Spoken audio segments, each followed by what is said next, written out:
നമസ്കാരം. കേരളത്തിന് പുതിയ പ്രതീക്ഷ. അതിവേഗ റെയിൽ ഗതാഗത സംവിധാനമായ റീജിയണൽ റാപ്പിഡ് ട്രാൻസിറ്റ് സിസ്റ്റം നടപ്പാക്കാൻ കേരളം വിശദ പദ്ധതി രേഖ സമർപ്പിച്ചാൽ കേന്ദ്രം സഹകരിക്കുമെന്ന് കേന്ദ്ര നഗരകാര്യമന്ത്രി മനോഹർ ലാൽ ഖട്ടർ വ്യക്തമാക്കിയതാണ് ഇത്. രണ്ട് നഗരങ്ങളെ തമ്മിൽ ബന്ധിപ്പിക്കാൻ ഇതിലൂടെ കഴിയും. ഭാവിയിൽ ഇത് കേരളം മുഴുവൻ വ്യാപിപ്പിക്കുന്ന പദ്ധതിയായി മാറ്റാനും കഴിയും. കേരളത്തിന്റെ സിൽവർ ലൈൻ മോഹം കേന്ദ്ര നിലപാട് മൂലം നടന്നിരുന്നില്ല. ഇതിനിടയിലാണ് പുതിയ പദ്ധതിയിലൂടെ സാധ്യത ചർച്ചയിലേക്ക് വരുന്നത്.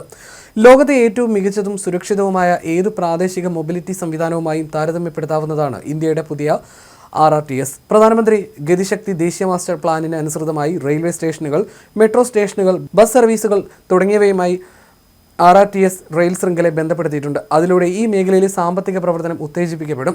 തൊഴിൽ, വിദ്യാഭ്യാസ, ആരോഗ്യ സ്ഥാപനങ്ങളിലേക്ക് വേഗം പ്രവേശനം ഉറപ്പാക്കും. റോഡിലെ വാഹനത്തിരക്കും വായു മലിനീകരണവും യാത്രാ സമയവും ഗണ്യമായി കുറയ്ക്കും. മെട്രോ സംവിധാനത്തിന് സമാനമാണിത്. തിരുവനന്തപുരത്തും കോഴിക്കോടും മെട്രോ പദ്ധതി സർക്കാരിന്റെ പരിഗണനയിലുണ്ട്. അതിനിടയിലാണ് കേന്ദ്രമന്ത്രിയുടെ പുതിയ നിർദ്ദേശം വെക്കൽ.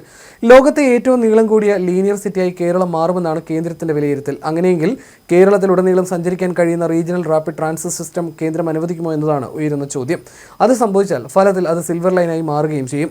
മുഖ്യമന്ത്രി ഇക്കാര്യം ശ്രദ്ധയിൽപ്പെടുത്തിയിരുന്നുവെന്ന് കേന്ദ്ര നഗരകാര്യമന്ത്രി മനോഹർ ലാൽ ഖട്ടർ വ്യക്തമാക്കി. വികസന കാര്യങ്ങളിൽ കേന്ദ്ര, സംസ്ഥാന, തദ്ദേശ സ്ഥാപനങ്ങൾ കക്ഷി രാഷ്ട്രീയത്തിന് അതീതമായി പ്രവർത്തിക്കണമെന്നും അദ്ദേഹം പറഞ്ഞു. കേരള അർബൻ കോൺക്ലേവ് ഉദ്ഘാടന ചടങ്ങിൽ മുഖ്യ അതിഥിയായി സംസാരിക്കുകയായിരുന്നു അദ്ദേഹം. കേരള അർബൻ കോൺക്ലേവ് രാജ്യത്തെ മറ്റ് നഗരങ്ങൾക്കും വഴികാട്ടിയാണെന്നും ഇതിന് മുൻകൈയെടുത്ത മുഖ്യമന്ത്രിയെ അഭിനന്ദിക്കുന്നുവെന്നും കേന്ദ്രമന്ത്രി പറഞ്ഞു. ലോകത്തെ ഏറ്റവും നീളം കൂടിയ ലീനിയർ സിറ്റിയായി മാറാൻ സാധ്യതയുള്ള സംസ്ഥാനമാണ് കേരളം. കുറച്ചു വർഷങ്ങൾക്കുള്ളിൽ കേരളത്തിൽ 95% നഗരവൽക്കരണം പൂർത്തിയാകും. സമീപ ഭാവിയിൽ രാജ്യത്തെ ഏറ്റവും നഗരവൽക്കരണം കൈവരിച്ച സംസ്ഥാനമായി മാറുമെന്നും കേന്ദ്രമന്ത്രി പറഞ്ഞു. പ്രധാനമന്ത്രി ആവാസ് യോജന പദ്ധതിയുടെ 2ാം ഘട്ടം നടപ്പാക്കുകയാണ്. കേരളം എത്രയും വേഗം ധാരണാപത്രം ഒപ്പിടണം.